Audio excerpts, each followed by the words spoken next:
In this episode, we look at input and output. These two simple words can appear, well, I guess, simple, but there's a lot to explore when it comes to what they actually look like in the classroom. This is the fourth of 5 episodes dedicated to the book Common Ground, Second Language Acquisition Theory Goes to the Classroom by Florencia, Henshaw and Hawkins. In 2 weeks, you'll hear the final episode in this series, and that's going to be a conversation with the authors. But for now, let's spend some time with input and output as guided by Henshaw and Hawkins in their book Common Ground. So let's jump in. Are you a language teacher looking for some reassurance that what you're doing in the classroom is on the right track? Or maybe you're looking for some ways to teach even more effectively. If you're one or the other or somewhere in between, you've landed in the right place. This is the World Language Classroom Podcast with your host, me, Joshua Cabral. You're about to get tips, tools, and resources so that your students continue to rise in proficiency and communicate with confidence. Let's jump in. Vamos, allons-y. Hello, my friends. Bonjour, mes amis. Hola, mis amigos. Welcome to the World Language Classroom Podcast. I am Joshua Cabral, and thank you, as always, for taking the time out of your week to have this opportunity to think about your teaching, to hear about what's going on in other classrooms, and what people are saying and writing about when it comes to language teaching and learning, and then taking that, looking at your own teaching, and modifying it, being reassured. All of that is what makes you an incredibly effective and dedicated teacher. So thank you for taking the time to be with me every week so that we can collaborate and do this in all of our classrooms. So as I said in the intro, we are going to be talking about another aspect of the book Common Ground, and it is the ideas of input and output. As I indicated, they can appear to be fairly simple terms. You know, input is what goes in and output is what goes out. But truly understanding fundamentally what that means in a language classroom in terms of the language that students are tending to in terms of input. What is that language? How is it useful? What are they going to do with that language? There's a lot to unpack with that. And then when we flip to looking at output, so then once they have developed this language system through the input, tending to input, then how does that transition to output in the language that they're actually producing? So we'll be looking at both of these ideas fairly separately and then sort of bring them together at the end. But the way they're approached within Common Ground is there's a section that is input-based. So I will say it's a couple of chapters. It starts with the idea of input, and then it's followed up with chapters on the modes that deal mostly with input. So that would be the interpretive listening, interpretive reading.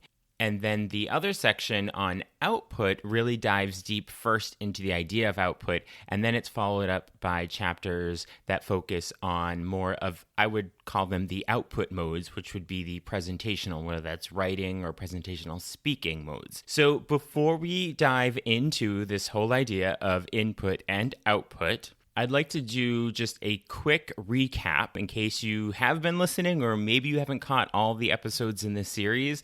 I just want to do a fairly quick recap of some of the guiding principles because a understanding of these guiding principles, which is in a previous episode, they're going to help us to understand a lot of what Henshaw and Hawkins are presenting to us with these ideas of input and output. The first recap of the whole idea of guiding principles is this idea of what is acquisition and what is communication.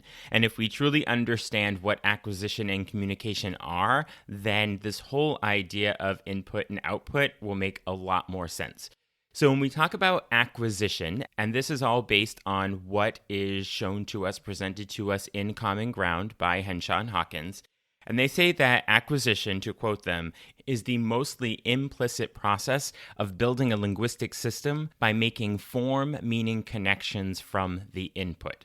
So essentially, it's what happens subconsciously while we are busy understanding messages. So already we're talking about input there. So it's this implicit process. That's what acquisition is. So it's not an explicit process where you're explaining the language. It's this implicit process. So by tending to that message and making meaning of it, those form meaning connections, they're starting to subconsciously create this linguistic system. That's really what acquisition is. So it's a process that we can't consciously control. And I call that one of the deep breath moments because it's a bit of a departure from traditional legacy approaches to language teaching.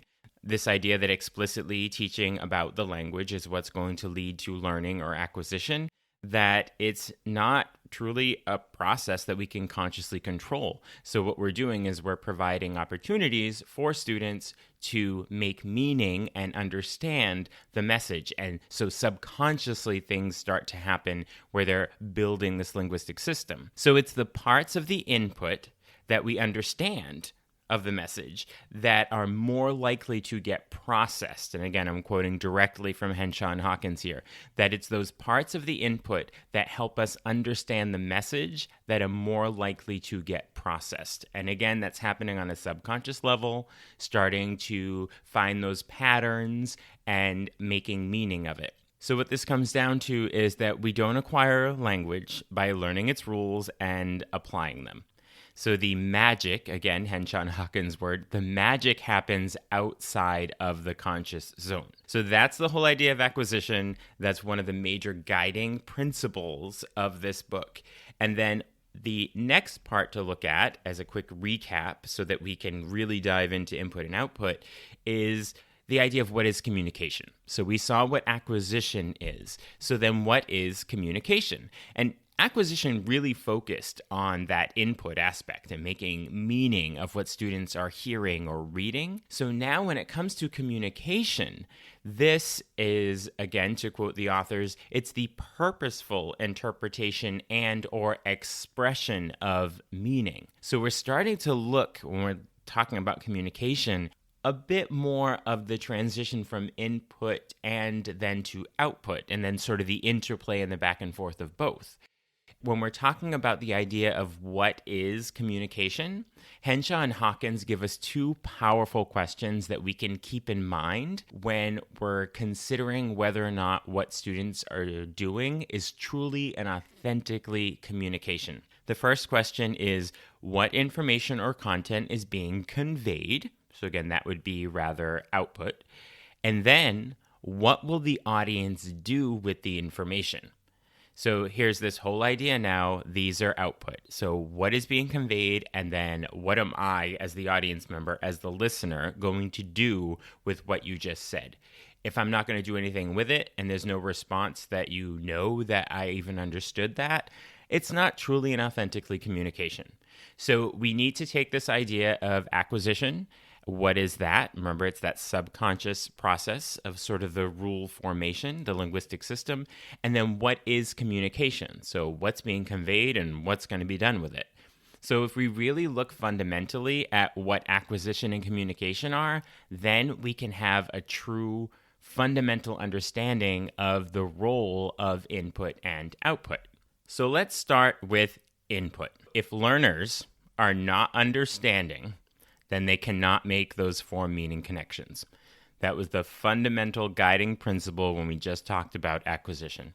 So if learners are not understanding, they cannot make form meaning connections. They are not building that linguistic system that then they can use for communicative purposes, that they can use to communicate. So what exactly is input, and what counts as input and what is not? Because we might think, oh yes, I'm providing this input to students, they're reading or they're listening to something, therefore it's input. But is it really? So what truly counts as input that I guess we can say is effective input for helping students to subconsciously be building that linguistic system? And there is an example that the authors give in the book, and it's 2 tasks or activities that they ask students to do. And you sort of have to decide which one of these is effective input, meaning that students will be able to tend to the meaning, make meaning meaning of what they're reading or hearing, and then because of that, start to build that linguistic system. And so the two tasks that they say, the first one is students read a dialogue between a waiter and a customer, and then they act it out in class. So that's the first task. So we can look at it as they are reading a dialogue, right? So they are having input. It's written input. So they're accessing this mode of interpretive reading, right? So that's input. And they have to sort of make some meaning from it, right? To understand it. And then they act it out in class. So is that effective input for students to build their linguistic system? So the second task is students get 10 steps for a recipe in the wrong order. So then they put the steps in order and then try to figure out what the recipe is for. So now if you look at both of those, which one of those has effective input for students to tend to the meeting and start to build a linguistic system? I think by now, listening to this, you can clearly see that it's the 10 steps for putting together this recipe that's in the wrong order, because students have to understand each individual step. So they have to tend to the meaning of each individual step and then put it in order. And then is the extra step to say, okay, now not just the individual steps and words and structures do I understand to make meaning of, but as a whole, what can I glean from this? And what could this possibly be a recipe for? And putting all the pieces together. So again, what content was conveyed, and then what is being done with that content that's being conveyed. So it's that communication piece again. Whereas when we look at the dialogue, there's nothing truly being done with it.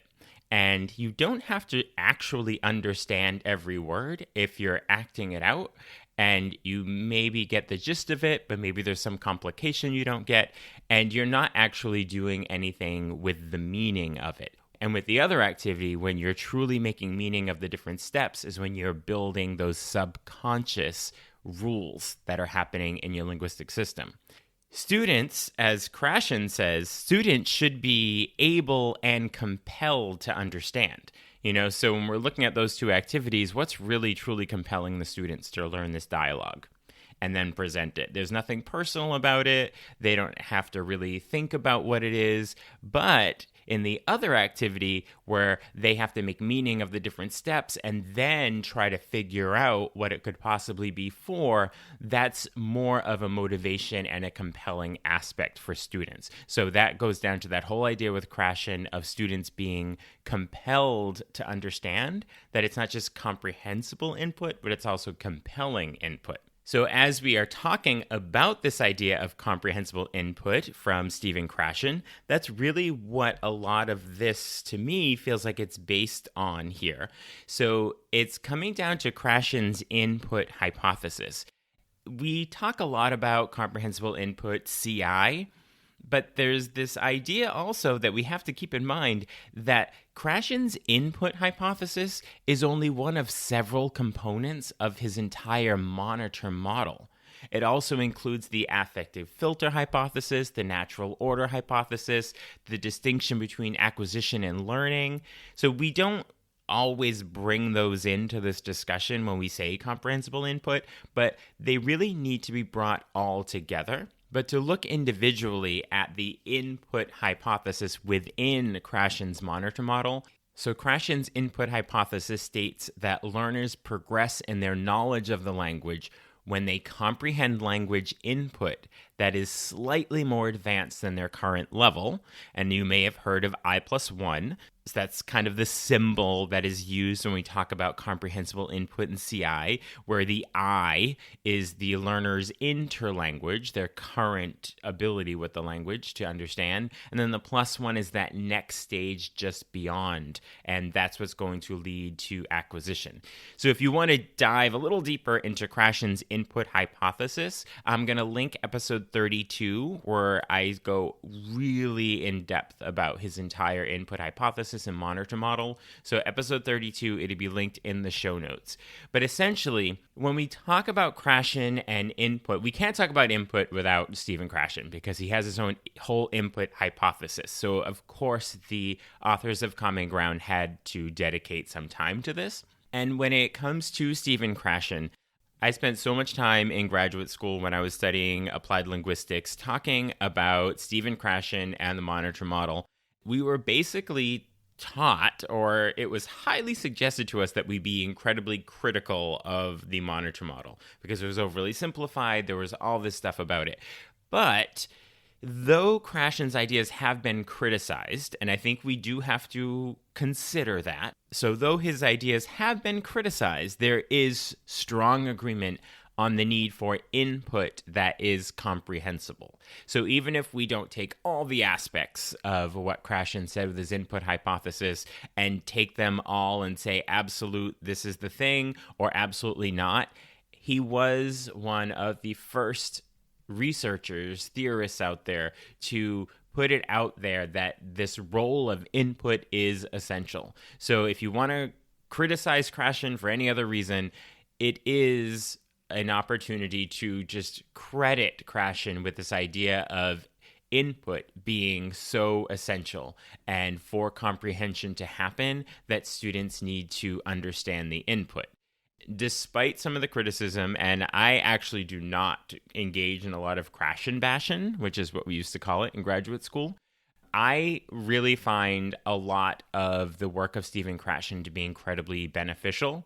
And as with any sort of theory that's out there, it's going to have parts that you're going to buy into. You're going to see effective data that shows that that truly works, but perhaps not always. But in 2021, there was an article published by Van Patten and Lichtman, 2021, and it was entitled, "Was Krashen Right 40 Years Later?" And what they essentially found is that the ideas have evolved and are still driving second language acquisition research today. They're often unacknowledged when they come under new terminology. So the whole idea of the input hypothesis is comprehensible input now, or the distinction between acquisition and learning is what we're looking at when we talk about implicit and explicit grammar instruction. So a lot of Krashen's ideas are still driving second language acquisition research today, and they're just being used under new terminology, but I think it's important to step back and really understand where that came from. So when we're talking about input, and I know I went on about Krashen for a little bit, but he really is a person that we need to look to for really having shared this idea with us about the importance of input. So we can't talk about input without Krashen coming up. And as you will see in Common Ground, if you've read it, or if you're going to read it, and hopefully you will, I highly recommend it, that you will see that there's time dedicated to Krashen and his input hypothesis, because it really is continuing to be foundational and the way we are going about language teaching today. So when we look at input and making input comprehensible for students, so if we just jump back to the beginning when we started talking about this, that we want students to make form-meaning connections with the input, whether they're listening or they're reading. So how can we help students to make sure that the topic and the text type are appropriate so that they're able to make meaning from it, right? So we have to look at their proficiency level. So we have to make sure that we are providing input to students that are at their proficiency level. And to help scaffold that or support that, we can use things like visual clues. We can do body language. We can use target language equivalents like cognates. We can use examples of common associations, like if you want to use the word team, and students perhaps don't know the word team, but you could say the Red Sox or the Yankees or something, or Manchester United, and you'd be like, oh, okay, so those are teams. So you're using those recognizable brands, and you could perhaps slow down, simplify language, and always circumlocute, and that's really this idea of that I+1, where I is their current level, and then that +1 is just a bit beyond. And so learners are going to use their I, their current level, to understand those things that they don't. And that's the whole process where subconsciously they're going to be creating this linguistic system. So as we are presenting this compelling, hopefully, input to students, there's often talk of authentic resources.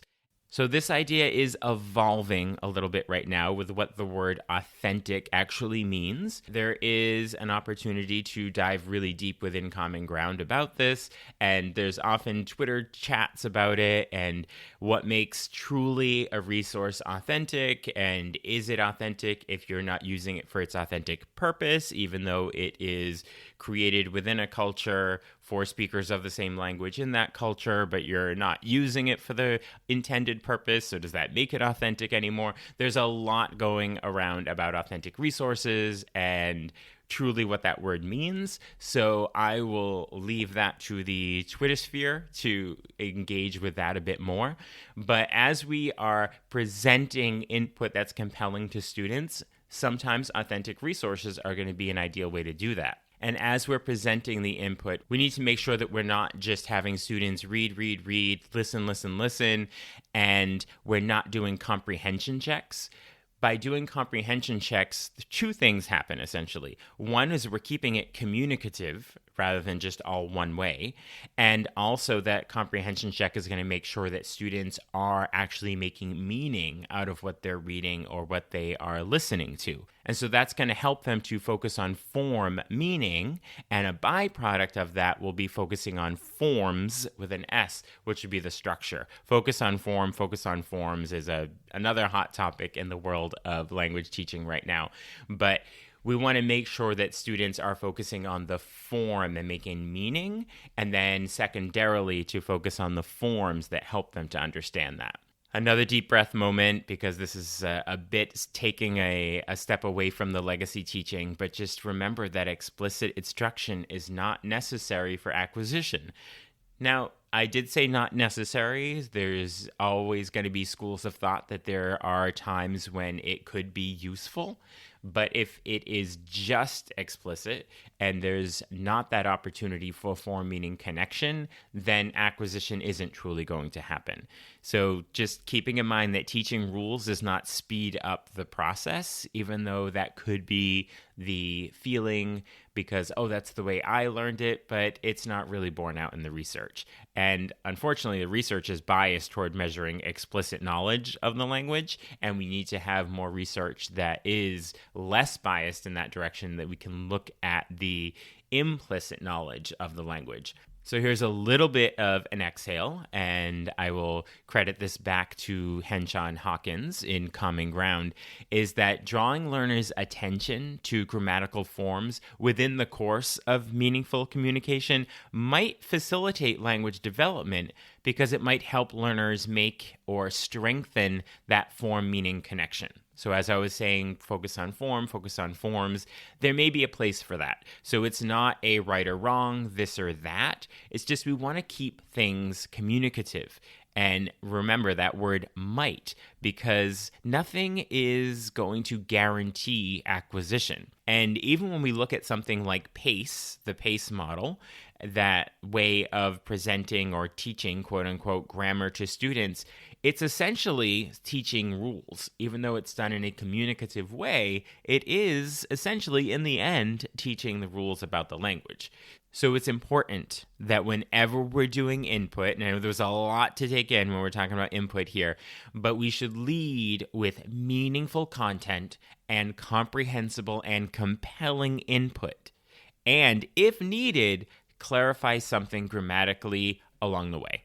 So that's the very idea of common ground, and again, we're talking about the book Common Ground. I really appreciate the way the authors put it out there because they're not making us make a choice, or perhaps we do make a choice in the end, but we're doing it in a way that is very informed. Like we have all of the information we need to make informed choices, and making sure that we are going to lead with meaningful content that is comprehensible and compelling, and as needed, perhaps there is something grammatical that comes up along the way, right? So there's that might, perhaps, common ground in there, but when we do it, we are doing it in a way that is truly informed rather than just, what all the cool teachers are doing. So there's input. So now I want to turn our attention to the idea of output. So input is about making that form-meaning connection and that subconscious language system developing based on finding meaning in what they are hearing or reading. So a lot of time is spent on input and not as much on output, and for good reason, right? Because we are talking about comprehensible input all the time. That's what you see in all the Facebook groups, and everyone's talking about CI and comprehensible input. But we also need to eventually get to this place of output. So output is defined as producing the target language in order to express meaning. So it's not just language production. Okay, and this is Henshaw and Hawkins. I'm quoting them right here as well. It is not just language production. You're just producing language, but you're producing the target language in order to express meaning. Because remember that whole idea of what is communication, what's the content, and then what am I going to do with that content that I just heard you say, right? So output is defined as producing the language in order to express meaning. It's not just about production. So the output hypothesis, so we have the input hypothesis and the output hypothesis. Input hypothesis is Krashen, and the output hypothesis is Merrill Swain. So according to Swain, when learners are pushed to produce an accurate and meaningful message, it facilitates language development because it helps to pay more attention to the linguistic form. So output helps learners notice or realize what they do not know, and their language develops as they fill in those gaps. So they also have the opportunity to test. I spent a lot of time with Swain when I was doing my work with applied linguistics and really figuring out what's the role of this, and really came to a common ground with that, because when students are producing language production, whether or not it's in a meaningful context, but when we hear students create with language, we do get a sense of what they have acquired, or perhaps what they've learned, and what they have not. And that is a formative assessment kind of in the moment for our teaching practice of where we might want to go next. And if we don't have the output and we're just focusing on input, then we don't necessarily have a very concrete understanding of that. So that's how I sort of make sense of Swain's output hypothesis. So I don't think in any way that the output is helping to build the linguistic system in the way the input is, but I do think that there is a place for Merrill Swain's idea of this output hypothesis, and it's more in the part of the teacher and what we can learn about where we're going to go next with our teaching in the classroom based on the language that students are producing. So now Henshaw and Hawkins speak about this as well, and they say that output doesn't build the linguistic system, only input does, right? So we've already established that, but output might help learners realize what they need from the input. So in that case, you might say that output is helpful, but maybe just a little, right? So output is not going to be detrimental. It's just not necessarily going to be the part of the language acquisition process that's going to build the language system. That's definitely going to be input. But there are useful parts for output,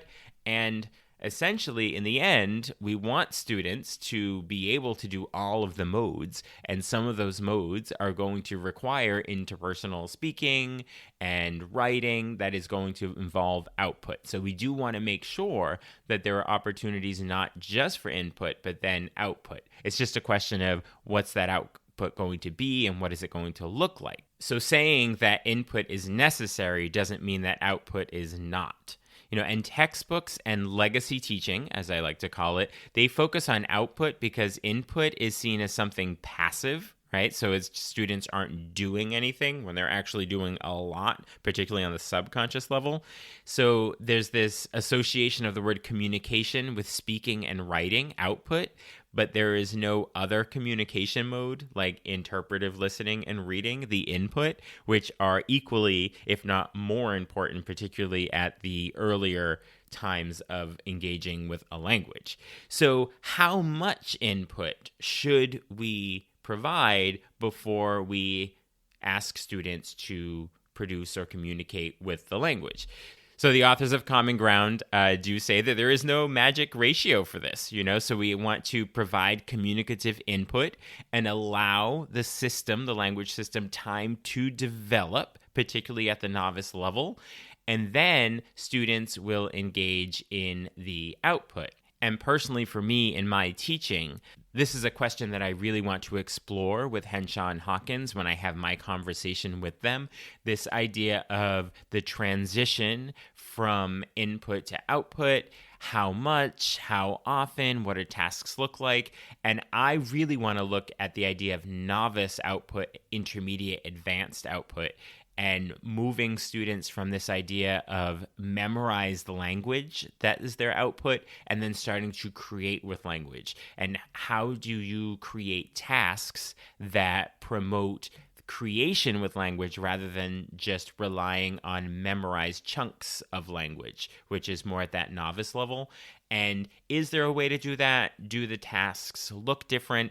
Or I could be completely off base with this, and it's nothing that we as teachers actually have to do, and it's going to be a natural part of the acquisition process that learners will organically start producing and creating on their own rather than relying on the memorized stuff. I actually don't have the answer to that, so I'm looking forward to exploring that topic with the authors of Common Ground in the coming weeks. So when it comes to input and output in the classroom, what does that look like when it's actually in the classroom? So at the end of each chapter in Common Ground, there's the very useful what does it look like in the classroom section. And there is considerable time dedicated to presentational writing and how to work on that with students. Looking at this idea that when it comes to presentational writing, there might be an editing process and what do rubrics look like with that, but it's taking this whole idea of keeping it communicative and really looking also at the idea of IPAs, integrated performance assessments, and having some input and output with that. But in looking at the output in the classroom, there is a particular focus on presentational writing, which, again, if we do that too early in the process, is that detrimental? Should we wait until there's considerable input before asking students to write or even have conversations? So a lot of that is what I'm going to want to explore with Henshaw and Hawkins when we get to have our conversation about that. So make sure that in 2 weeks you listen to that episode so you can get all the answers to that as well. So much like Florencia Henshaw says on her YouTube channel when she unpacks research articles, I will say to you that this is all my take on my reading of Common Ground and everything that I've done in my classroom and the experiences I've had, the graduate work I've done in linguistics. It's all my take based on that, but I encourage you to read it for yourself so that you can get all the details and see all the examples, and you can draw your own conclusions. And then hopefully we will find a way for you to share that out, whether that's in Facebook groups or on Twitter. You can throw something on Instagram, but I would just love to hear what your takeaways are and your understandings are. So it's not just sort of the echo chamber of what Joshua was finding in this book. So there is a link in the show notes to get your own copy of Common Ground, which hopefully you're inspired to do at this point. And Florencia Henshaw mentioned to Hackett Publishing, who published the book, that I was going to be doing a series of episodes unpacking the book. And they reached out to me and offered a 25% discount on the book for listeners. So that is you. So use the link in the show notes and be sure to use the discount code, which is also in the show notes. It's WLC 2022. So WLC 2022. And remember, I will speak with Florencia Henshaw and Maris Hawkins all about Common Ground in the coming weeks, and we'll take on some of the what ifs and what abouts, and I really want to get into that question about novice output and intermediate output and advanced output. But I don't want this to be a closed space and an echo chamber of just my thoughts and experiences. So please share your thoughts. What are your whatabouts and your personal experiences or questions or clarifications, so that I can include that in my conversation with Florencia and Maris. So you can tweet them or message me on Instagram. I'm at WL Classroom on both. You can put questions in my Facebook group, also in the show notes, or you can always email me your thoughts and questions at joshua@wlclassroom.com. You'll also see in the show notes that I've added a new section where I'm inviting you to be a guest on the podcast with me. So if that's of any interest to you and you have some proud things in your classroom that you would like to share, we would love to hear about it. So there's a link where you can get in touch with me so we can start that discussion as well. So also in the show notes, you'll see a link for Talking Points, my weekly email newsletter with tips and resources for language teaching. And there are also links to get in touch with me if you'd like to work together, either in person in your school or remotely. So that's it for Common Ground for this week, and I will talk to you soon. Bye for now.